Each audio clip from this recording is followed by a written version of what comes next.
मेरा नाम मेघा है। हम दो बहनें थे। हम दोनों की पढ़ाई पूरी हो चुकी थी तो पापा ने दीदी के लिए रिश्ता देखना शुरू कर दिया था। तभी पापा ने अपने दोस्त के बेटे से दीदी का रिश्ता फिक्स कर दिया था। मगर यह बात सुनकर दीदी बहुत ज़्यादा उदास हो गई थी और उन्होंने शादी के लिए भी कुछ नहीं बोला था। मगर फिर थोड़ी देर बाद दीदी से जब माँ ने पूछा तो उन्होंने कहा कि मुझे यह शादी नहीं करनी है, मैं किसी और से प्यार करती हूँ। तो माँ ने उनको बहुत डांटा, मगर उन्होंने कहा कि मुझे उसी से ही शादी करनी है और किसी से मैं शादी नहीं करूँगी। माँ बहुत ज़्यादा परेशान हो गई थी और फिर दूसरे दिन जब अंकित, जिनकी शादी दीदी से हो रही थी, दीदी से बात करने के लिए आया तो दीदी ने उन्हें बहुत ज़्यादा बेइज्जत किया।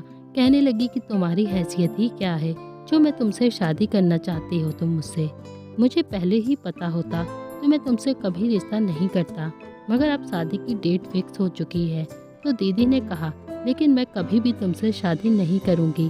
तभी बाबा ने दीदी से कहा कि ठीक है, अगर वो लड़का शादी के दिन आएगा तो मैं तुमसे उसकी शादी कर दूंगा। उसके बाद हमारा तुमसे कोई भी रिश्ता नहीं रहेगा और अगर वो नहीं आया तो तुमको अंकित से ही शादी करनी होगी। तो दीदी बहुत ज़्यादा खुश हो गई थी और बाबा की बात भी मान ली थी। मगर फिर दीदी ने जब अपने बॉयफ्रेंड के पास फ़ोन किया तो उसने नहीं उठाया। तो दीदी बहुत ज़्यादा उदास हो गई थी और परेशान भी हो गई थी क्योंकि वो अभी तक दीदी का फ़ोन नहीं उठा रहा था। तो उसने अपने घर के बारे में भी कुछ नहीं बताया था और अब मजबूर होकर दीदी को बाबा का फैसला मानना पड़ा था, क्योंकि उस लड़के का ना ही तो फ़ोन आया था और ना ही उसने दीदी का फ़ोन उठाया था। अब घर में शादी की शहनाई बजने लगी थी, सब मेहमान आना शुरू हो गए थे। दीदी का रो रो कर बुरा हाल था। माँ बाबा ने उन्हें बताया कि माँ बाप की कभी भी अपने बच्चों के लिए कोई गलत फैसला नहीं करते हैं। अंकित तुम्हें बहुत खुश रखेगा। अगर जिससे तुम मोहब्बत करती हो वो लड़का तुमसे सच्चा प्यार करता होता, जिस दिन मुझे तुम्हारे बारे में पता चला था वो उसी दिन मुझसे बात करने के लिए आता, मगर उसे सिर्फ तुमसे दिल लगी करनी थी। वे धोखेबाज था, लेकिन दीदी तो उसकी मोहब्बत में इस कदर अंधेर हो चुकी थी कि उसके सिवा उन्हें कुछ भी नहीं दिखाई देता था। और दीदी ने तो वैसे भी शुरू से ही बस अपना ही सोचा था। उनकी वजह से क्या कुछ हो जाएगा किसी को भी खबर नहीं थी। दीदी की शादी से कुछ दिन पहले मेरे लिए भी एक रिश्ता आया था। बाबा भी बहुत खुश थे। बाबा ने मेरा रिश्ता भी तय कर दिया था और घर वालों की मौजूदगी में ही मेरी मंगनी कर दी गई थी। मगर मेरी मंगनी वाले दिन मेरी दीदी उसमें शामिल नहीं हुई थी। यह सब बहुत अचानक हुआ था क्योंकि बुआ यह रिश्ता करा रही थी। उन्होंने कहा था कि वे लोग बहुत अच्छे हैं, मैं उनको जानती हूँ और लड़का भी बहुत अच्छा है। वही मेरे लिए रिश्ता लेकर आई थी। मैंने तो सोचा भी नहीं था कि इतनी जल्दी मेरा भी रिश्ता हो जाएगा। वह कह रही थी कि लड़का बहुत अच्छा है और खाते पीते घर का है। मैं भी बहुत ज़्यादा खुश हो रही थी क्योंकि जिस लड़के ने मेरे लिए रिश्ता भेजा था उसने मुझे पहले से ही देख रखा था। मुझे तो अपने खुशकिस्मती पर यकीन नहीं आ रहा था। फिर मेरी दीदी कहने लगी कि मैं तो इस घर की सौतेली बेटी हूँ जो मेरे लिए शादी इस तरह से की जा रही है, जो मुझे ठीक से 2 वक्त का खाना भी नहीं दे सकेगा, जो मुझे गरीबी के अलावा और कुछ भी नहीं दे सकता। मैंने दीदी को बहुत समझाया कि किस्मत बदलने में देर नहीं लगती। तुम देखना, अंकित भाई की बहुत जल्द अच्छी नौकरी लग जाएगी और वह उसका भी वक्त बदल जाएगा। मुझे भगवान पर पूरा भरोसा है और तुम भी ज़्यादा मत सोचो। दूसरे दिन फिर मेरी होने वाली नंद घर आई और अपने भाई से मेरी बात कराई। उस दिन पहली बार मैंने अपने होने वाले पति से बात की थी। मैं नहीं जानती थी कि अब कौन सी मुसीबत हमारे घर पर आने वाली है। मेरी बहन की शादी का दिन आ गया था, पर न जाने वो क्यों सोच की हालत में बैठी थी। तभी मेरी बुआ कहने लगी कि तुम तो ऐसे मुंह बनाकर बैठी हो जैसे जबरदस्ती तुम्हारी शादी हो रही हो। और बारात भी आ चुकी थी, लेकिन किसी को नहीं पता था कि आने वाले कल में सब लोगों पर क्या कयामत आने वाली है। जैसे ही बारात आई तो सब लोग बारात देखने चले गए। मैं बहुत ज़्यादा खुश थी कि मेरी बहन की शादी है। जब मुहूर्त का समय आया और पंडित जी ने दुल्हन को बुलाने के लिए मेरी माँ से कहा तो मेरी माँ दीदी को लेने गई, लेकिन वहाँ अपने कमरे में दीदी नहीं थी। वो वहाँ से भाग चुकी थी। वहाँ पर एक लेटर रखा था, उसमें लिखा था कि आप लोग मुझे शादी के लिए मजबूर नहीं कर सकते। मैं आप लोगों की खुशियों के लिए अपनी खुशियाँ नहीं छोड़ सकती, इसीलिए मैं घर छोड़कर जा रही हूँ। तो बाबा की हालत बहुत ज़्यादा खराब हो गई थी। बाबा के दोस्त और सबको यह बात पता चल चुकी थी। सब लोग दुल्हन के आने का इंतज़ार कर रहे थे, मगर दुल्हन तो भाग चुकी थी। बाबा रोते रोते कह रहे थे, मुझसे क्या गलती हो गई थी, ऐसी क्या कमी रह गई थी जो मेरी परवरिश में मेरी बेटी ने मुझे इस तरह से बेइज्जत किया है, जो मेरी इज्जत का भी नहीं सोचा। मैं क्या मुंह दिखाऊंगा सबको, सबसे मैं क्या खाऊंगा कि मेरी बेटी अपनी शादी छोड़कर भाग गई है। पापा के दोस्त ने कहा कि तुम फिक्र मत करो, उसकी किस्मत में नहीं था कि वो हमारे घर की बहू बन सके, तो आपकी दूसरी बेटी बन सकती है। तो बाबा ने मेरी तरफ देखा, मुझे उनकी आंखों में एक उम्मीद लग रही थी। यह सुनकर मैंने भी मना किया, तो ऐसा नहीं कर सकते। तो बाबा ने अपने दोस्त से कहा कि मेघा, तुम ही हमारी इज्जत बचा लो। मैं लोगों से क्या कहूँगा, मेरी अंकित से शादी हो गई, जिसके बारे में मैंने कभी सोचा भी नहीं था। मेरे सामने मेरा पति बनकर अंकित ही खड़ा हुआ था। मुझे मेरे घर वालों की वजह से यह फैसला करना पड़ा था।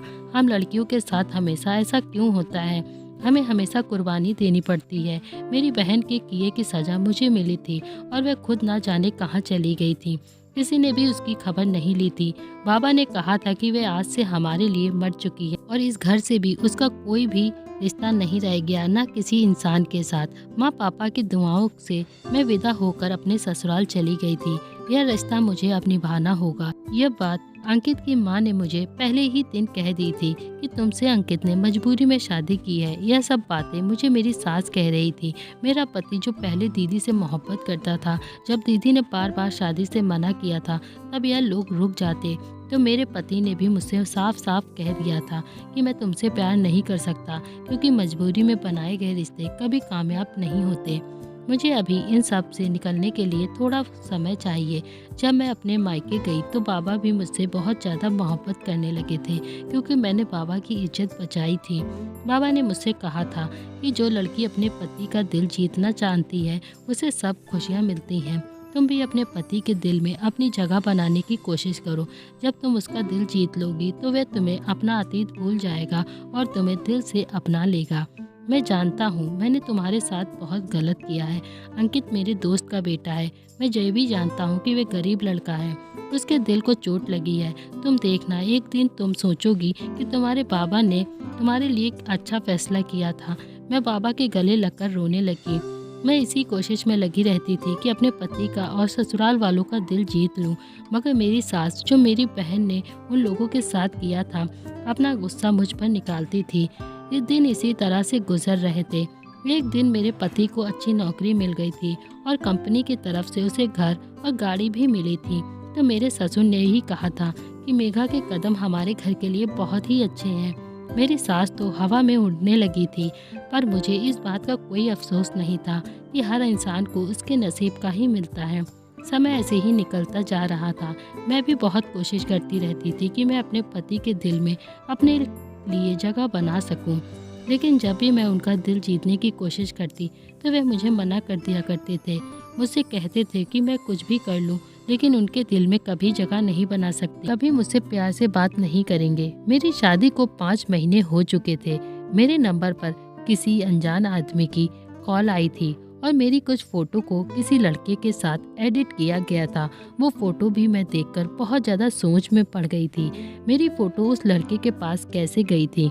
मेरे फ़ोन पर कॉल कर रहा था।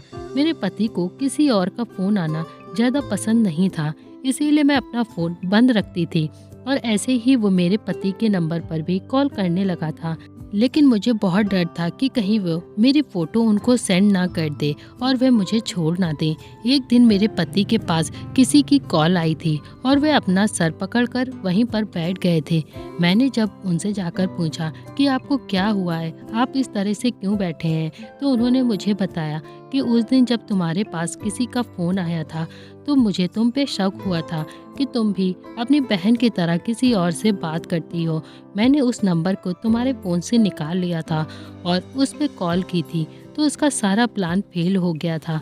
उस लड़के ने तुम्हें तुम्हारी फ़ोटो से ब्लैकमेल करना शुरू कर दिया था। और घर पर भी तुम्हारी फ़ोटो को अपनी फ़ोटो के साथ लगाकर उसने भेजा था। तो मैंने वो फ़ोटो देख ली थी, तो मुझे लगा था कि तुम भी अपनी बहन की तरह धोखेबाज हो। और जब मुझे तुम्हारे नंबर पर कॉल करता था तो मैं बहुत ज़्यादा घबरा गया था, तो तुम भी बहुत ज़्यादा घबरा कर फ़ोन बंद कर देती थी। सब कुछ झूठ कर रहा था, लेकिन मैंने जब तुम्हारे मोबाइल से वह नंबर लिया और अपने दोस्त के नंबर से इन्फॉर्मेशन निकलवाई, तो जिस दिन तुम बाबा के घर गई थी, तुम्हारी बहन का मेरे पास फ़ोन आया था। वो अपने किए की माफ़ी मांग रही थी। उसने मुझे बताया था कि उस लड़के ने उसे धोखा दिया था। वो मुझसे कहता है कि जाओ अपने बाप से पैसे मांग के लाओ, उनका घर बेच कर लेके आओ, मगर घर तो मेघा के नाम पर है, मैं उसे कहाँ से पैसे ला कर दूँ। उसने मुझे धक्के मारकर अपने घर से निकलवा दिया है और उसने कहा था कि वो जो लड़का तुम्हारे पास फ़ोन करता है वही लड़का है जिसने तुम्हारी दीदी को धोखा दिया है। अब वो तुम्हारी जायदाद के लिए तुम्हारे पास फ़ोन करता है और तुम्हारी घर और ज़िंदगी बर्बाद करना चाहता है। उसका पति पहले से ही शादीशुदा था, उसके बच्चे भी थे। उसके पति ने उसके ऊपर केस कर दिया है। उसी ने मुझे यह सब कुछ बताया था। तुम्हारे बाबा ने मुझसे कहा था कि कभी भी मेरी बेटी को मत छोड़ना, मेघा की वजह से ही तुम्हारे घर की इज्जत है। तुम भी अपना अतीत भूलकर मेघा को अपना लो, क्योंकि जो बेटियां बाकी सबके खातिर अपना सर झुका देती हैं और मोहब्बत को कुर्बान कर देती हैं, वो हर किसी को नहीं मिलती हैं। मेरे पति ने भी मुझसे माफ़ी मांग ली थी। मैं सोच रही थी कि मेरे बाबा ने मुझसे सही ही कहा था कि अंकित बहुत अच्छा लड़का है। मेरे कहे बगैर ही वो सब कुछ संभाल लिया था, वरना पता नहीं क्या हो जाता। मेरी बहन एक दिन घर आई और सबसे माफ़ी मांगने लगी, लेकिन किसी ने भी उसे माफ़ नहीं किया। वो दर दर की ठोकरें खा रही थी। मेरी शादी को भी 3 साल हो गए थे और मैं प्रेग्नेंट हो गई थी। अब मेरी सास का बर्ताव भी मेरे साथ अच्छा हो गया था। मैंने भी सब कुछ भूलकर एक नई जिंदगी की शुरुआत की थी। कुछ दिनों बाद ही मेरे घर में एक प्यारी सी बेटी ने जन्म लिया था। मेरे पति बहुत खुश था। मेरी ज़िंदगी बहुत अच्छी हो गई थी। मेरी बहन को उसके किए की सज़ा मिल गई थी। किस तरह से उसने अपनी ही किस्मत पे ठोकर लिख ली थी। उसने अपनी किस्मत खुद खराब कर ली थी। वो लड़का लालची इंसान था। हमारे माता पिता का हक हम पर सबसे पहले होता है। अगर कोई बाहर से आकर कहे कि वह आपसे मोहब्बत करता है तो वह झूठ बोल रहा है, क्योंकि सब अपना दिल खुश करते हैं और छोड़कर चले जाते हैं। इसीलिए बहुत सोच समझकर किसी पे भरोसा करें। तो दोस्तों, उम्मीद करती हूँ आज की कहानी आपको पसंद आई होगी, और अगर आज की कहानी आपको पसंद आई है तो जल्दी से वीडियो को लाइक कर दें, और चैनल पे नए हैं तो चैनल को सब्सक्राइब कर दें। Thank you friends, keep watching my videos and please support me.